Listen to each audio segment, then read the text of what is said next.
أكبر.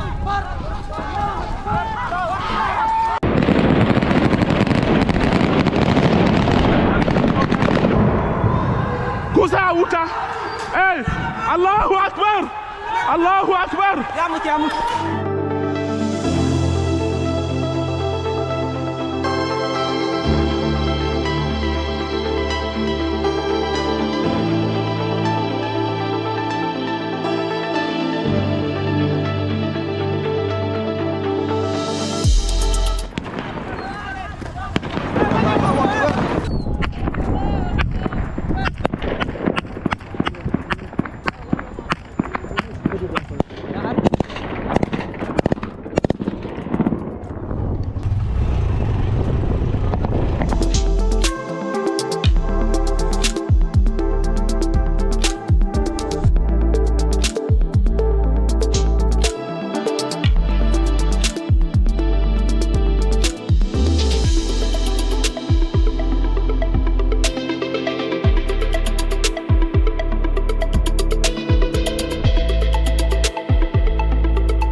Okay, well, we have been seeing calls around the world for Donald Trump to take action. Let's just look at some of the chants coming out of a rally in Toronto in support of freeing Iran from the Islamic regime.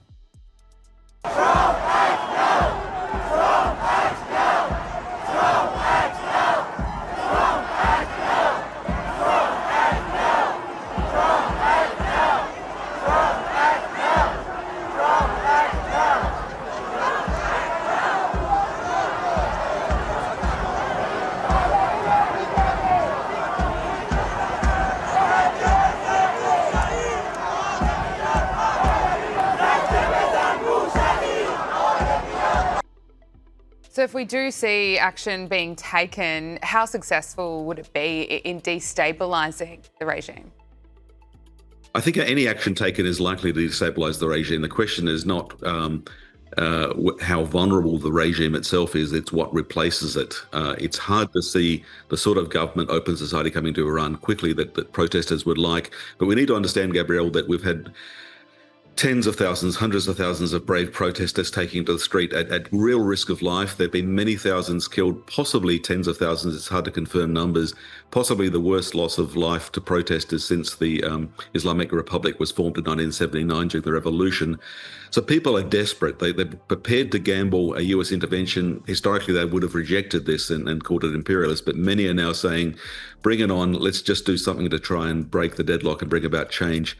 And that is very understandable. The question is, once that process starts, what replaces this current awful regime? Possibly something better, but there's no clear path, and that's the dilemma.